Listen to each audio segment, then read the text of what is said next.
Welcome. My name is Michael Lucido, and I'm a physical therapist, and I am a teacher and an instructor with the North American Institute of Orthopedic Manual Therapy, also known as NAIOMT. Today I'm doing a series of videos that will primarily be used for our online education. And I'm using these videos, as I call these, the best of NAIOMT, the best of the North American Institute of Orthopedic Manual Therapy, giving you a taste of some of our different theory and practice that would then give you a sense of where we're going as an institute and whether you'd like to join us or not. Another technique that we're going to show you is a preview to our C-621 or lower quadrant course. And again, we'll get more details in our courses, but we're trying to give you just a bit of a preview of what we do in our courses. This is anatomy of the foot, and many times patients will complain of medial heel pain.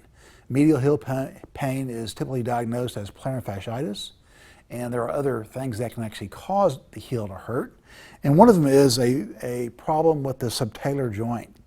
And what we actually think, and we're going to show you how to assess that, is that the calcaneus is in a position where it's not moving properly underneath the talus. Or if the patient is weight-bearing, the talus is not moving properly on top of the calcaneus. So the function of the subtalar joint is to take the ground reaction forces from the ground as we walk or run and to lateralize that into a way of kind of transferring a load and absorbing the forces that come up from the ground. If the subtalar joint is not moving properly, it could show up as a possible medial heel pain.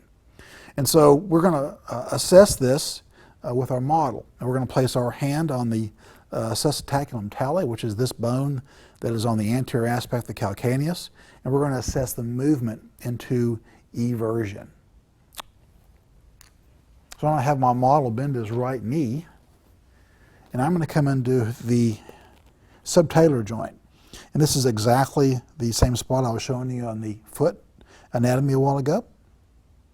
I'm going to stabilize his ankle, place my palm on that acetaculum tali, and I'm going to assess the eversion of the subtalar joint.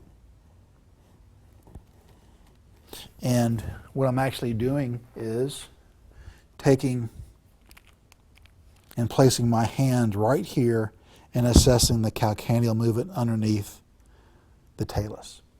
And if I pick up a pathomechanical block in the joint, a very, very effective technique for this is to actually manipulate it. So I'm going to have my model now lie on his left side, and that's going to require me to reposition myself. So I'm going to have you bend your right knee. I'm going to come around like this. All right, so this is the point of the assessment. When we were doing this a while ago while he was supine, we were assessing the eversion of his foot. You can see how his foot is going into eversion. When we pick up a pathomechanical block in the joint, one of the best treatments is to actually do a high velocity, low amplitude thrust to the subtalar joint to improve eversion. So here I am on the inside of the calcaneus.